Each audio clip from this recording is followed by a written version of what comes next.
In the last 8 days, I have been at the hospital 5 times until 3, 4, 5 in the morning with people who have tried to take their lives. I have received 6 goodbye messages from people, some of whom I know, many of whom I didn't. I have literally had to restrain someone who was trying to take their life. I have been on the phone to someone else who was about to take their life. It has been one heck of a week.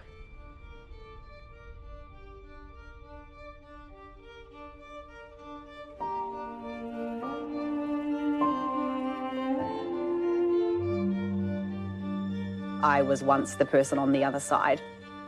I was once the person wanting to jump off the bridge.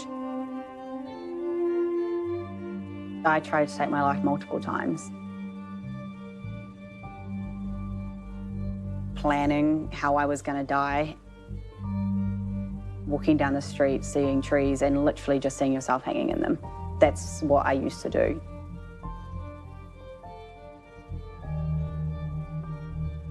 You're consumed by that 24/7.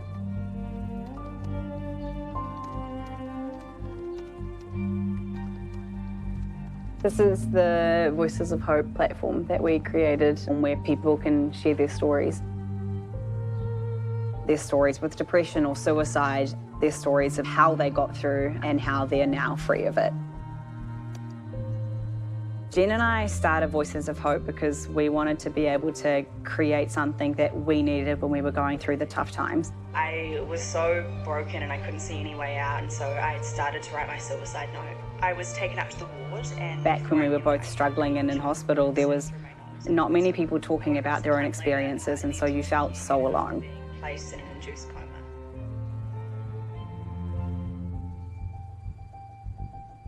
Storytelling is something that can be done in all different kinds of platforms, and we try to cover off as many of them as we can.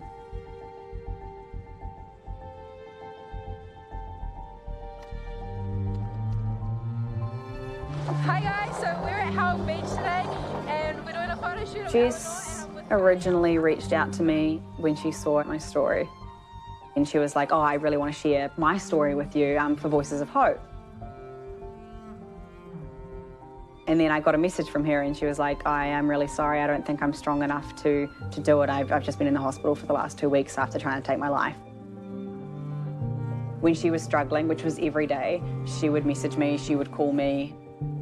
If she was having panic attacks, if she was wanting to hurt herself, she would contact me. She asked if I could promise her that one day when she was free from her pain, that that she would be able to tell her story on Voices of Hope. And she wholeheartedly at that point wanted to be here to do that.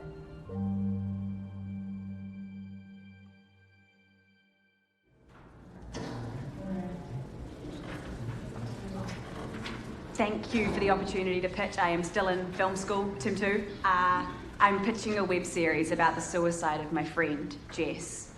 I know that this is a hard subject and story to tell, but it's one that people my age want to talk about. You may have seen... Originally, I was just going to tell Jess's story for film school. We had to do this kind of big project at the end of the year. And so when the opportunity came to pitch a series, I didn't really think I was going to get through or anything.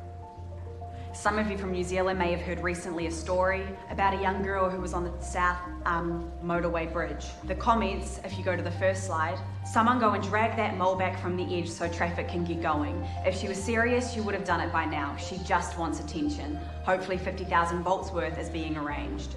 The stigma around suicide and mental health is that you're attention seeking. The purpose of this is to change this stigma. I was terrified, but I wanted to tell Jess's story because Jess was once that girl. Jess was once the girl standing on the motorway bridge. And people want to see change. So my question is, will you help me make that change? Thank you.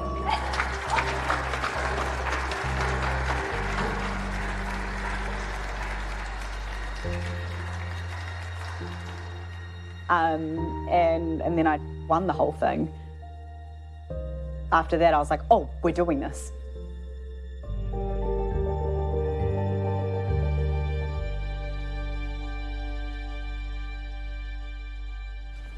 And I think the TEDx person is about to call me, by the way. It's fine. Okay. All that can just Forgive my ignorance. One moment, people. Recording and clap. Second clap, everyone. After pitching successfully, Jazz decided to make the web series with producers Cass Avery and Alex Reed. At the same time, I convinced them all to let me follow the process, because I think Jazz's story and the journey she's embarking on to make the web series is a documentary in itself. I've got an idea. Here's my thought. Yeah. Let's actually run the 24 hours down here so that we can run each episode off that timeline. Yeah, without okay. that having to be... The goodbye note sets off a chain reaction of what my mum calls. Some pretty straight lines. Yeah, no, well, I knew that I needed to find experienced producers to help me. People that would respect the story, because it's a hard story to tell it in a way that wasn't glamorizing. It was so vital to me because I had never done anything like this before. What do you think it is about Jess? Because she was someone who contacted you, and at the time you were putting together stories. I remember in one of your texts you said to her, it'd be great to get your story, we're collecting stories. What was different about Jess that meant all Our of this is stories happening? were so parallel. Right. So parallel. I've never heard anything that was so similar. And I think I just saw me. I really saw me. So I think you've got your why. Yeah. Your why comes into here. And I love the fact that we established that right at the top. yeah, same. I wonder if we even put that message in there. That message that she sent me about. Can I be a voice of hope? Yeah. Do you think that there could be some people kind of go, but how can somebody who's dead be a voice of hope? Not wanting to be blunt, but... Yeah. I mean, she can still be a massive part of change because we're revealing the stories behind these statistics that we're seeing that people don't understand. And if society sees this and they see this is the story behind why someone would end up like this, then those perceptions might start to change.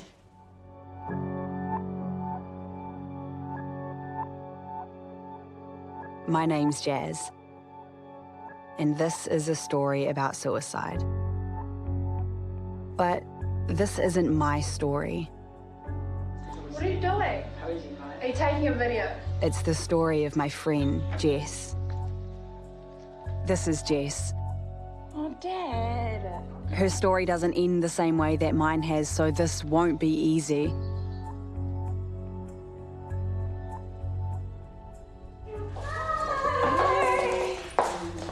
Congratulations to it proper. Oh, thank you. Because I didn't get... Jazz mentioned that she'd put a pitch forward and that she'd been successful with that. The web series about Jess would go ahead and she asked if we would kind of be okay with that, and we said yes. And they had history. Jazz knew Jess's struggle, so it wasn't like a stranger. We found all sorts of stuff, all sorts of things. The Brown Bear books. They were short enough so that I could get her to sleep, within about 10 minutes. And then she wanted longer stories. It's a very vulnerable place to put them in and to ask them to go into, but they were pretty on board from the get-go because they knew that this is something that Jess always wanted. You said that there was something that she'd written where I hadn't been replying to her and she was thinking, where is that? I haven't seen it. Should have been in one of those journals. Jess felt by sharing her story that she would be able to help people Get through it. get through it. Yeah. We've got it. We were. Yeah, I remember that. yeah. I feel a huge responsibility for James and Anne in telling this story, and I think both because I'm directing it, but also because I knew her. I remember a conversation that me and Anne had, and I don't think she meant anything by it at the time, but Jess had ran away and she was like in this forest area and I had to go and get her out and pull her out, and it was the first time that I'd probably had like a real good conversation with Anne, and she said to me, so many people have come into her life and have tried to save her and they haven't been able to, but I really think you might be able to be the one that can save her. And I obviously couldn't.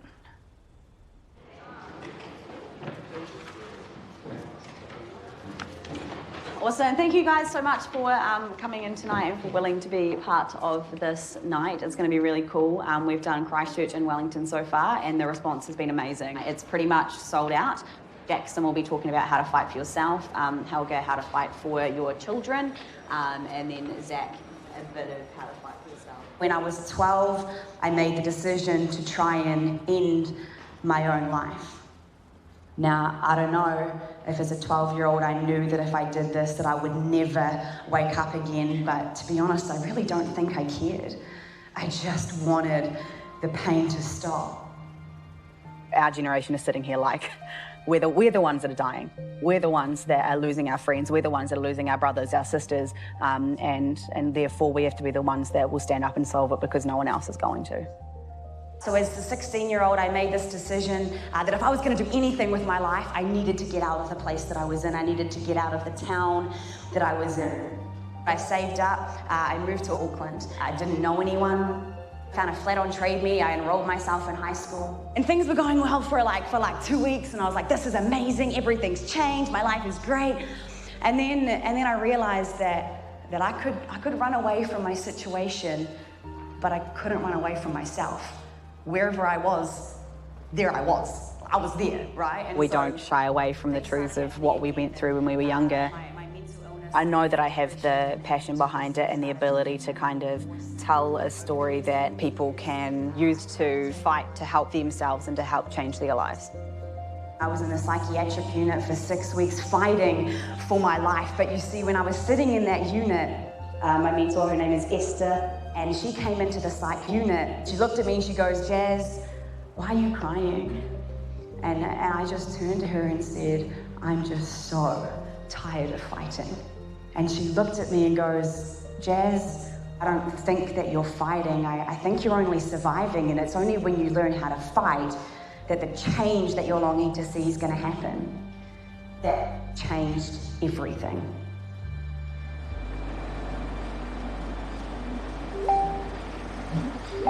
So what are the messages you're getting? Honestly though, I think I would rather just die than deal with it. I'm just so tired. It's a girl who's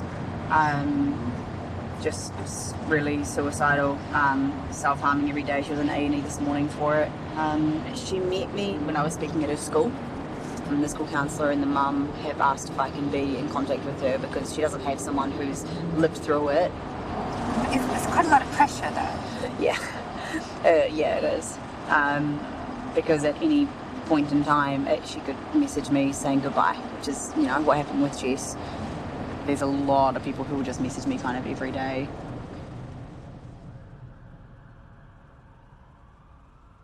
The local paper's written a story about what I'm doing, and the title kind of sensationalizes suicide.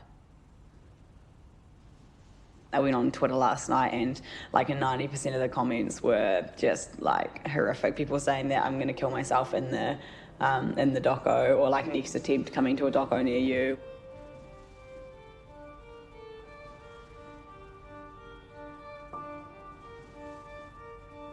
Why are people so threatened? Yeah, right.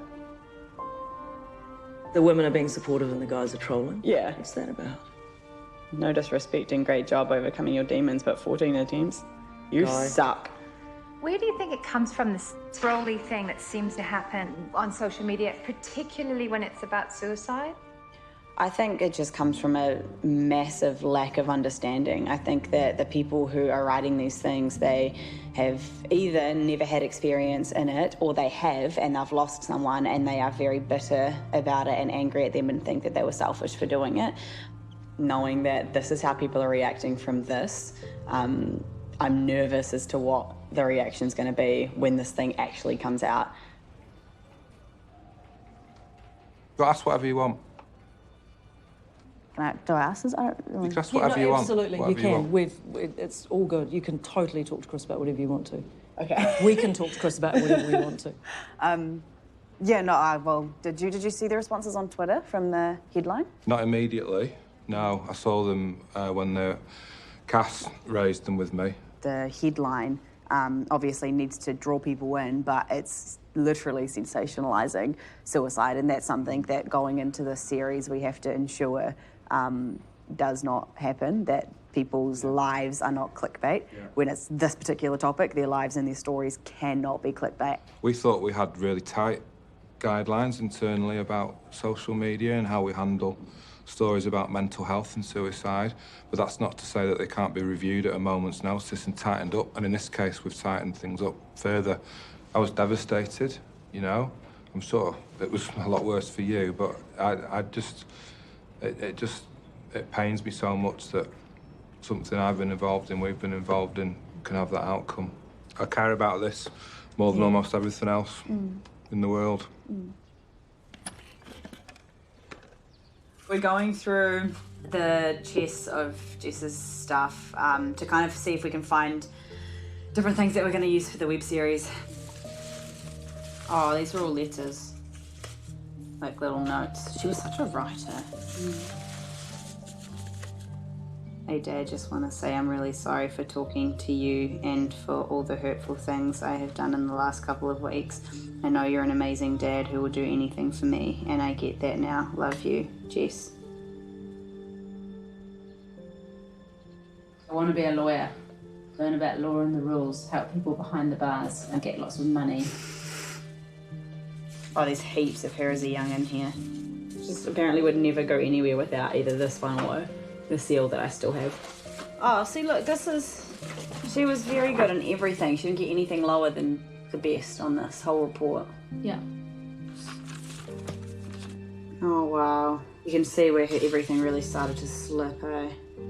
She's a whole lot of not cheese on here. From year 9. Hospital bands. It's her whole life. I have so many of these. There's one in my wallet from when I was in ICU in the coma. They keep with me to remind me to never go into a coma again.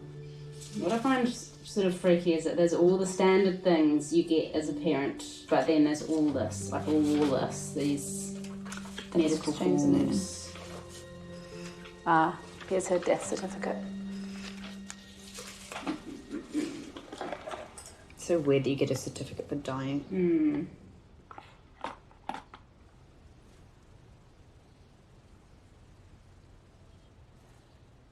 So we had a meeting at the Mental Health Foundation the other day. As we were talking, you could kind of see, like, there was just so many, like, questions and red flag here and red flag there, and,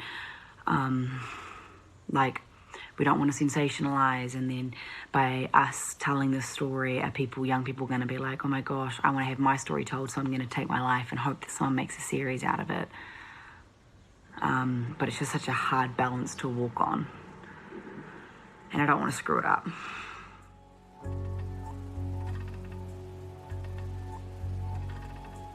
In the 2 years I'd known Jess, she'd probably contacted me around 8 or 9 times to say that she was going to take her life.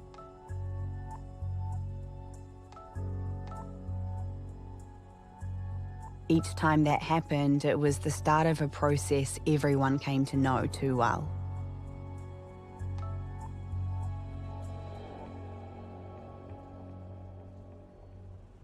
This is the police. Where is your emergency? One of my friends has just messaged me saying that she's about to kill herself. She's been real suicidal for ages. Okay. Yeah. Do you know her address, or is she at home? I don't know if she's at home or not. What's happened? I was just in a meeting and I've already been able to look at my phone, but she just texted me saying, I'm sorry Jess for failing you and letting you down, I can't do this anymore, I'm sorry, I love you, goodbye. I sort of think again, how long ago was this message sent? It was sent at 11:07. Did you ask her where she was? No, because as soon as I messaged her back, I've been in a meeting, but I messaged her back at 11:15. But she didn't reply and hasn't seen it or been active, so hasn't gone back online. Okay. What was she like the last time that you actually saw her? Not good. I worry about her a lot. Worry about what we are all embarking on, putting her back in that place, making her talk about things that are about Jess, but also about her. And she's the only person who could tell the story of her and Jess. She wouldn't want to do it at home so that her family found her. Sometimes I get caught out a little bit on timelines. realising just how close Jazz is to the crisis points in her own story. She's 22, and we're talking about suicide attempts and periods in hospital that were only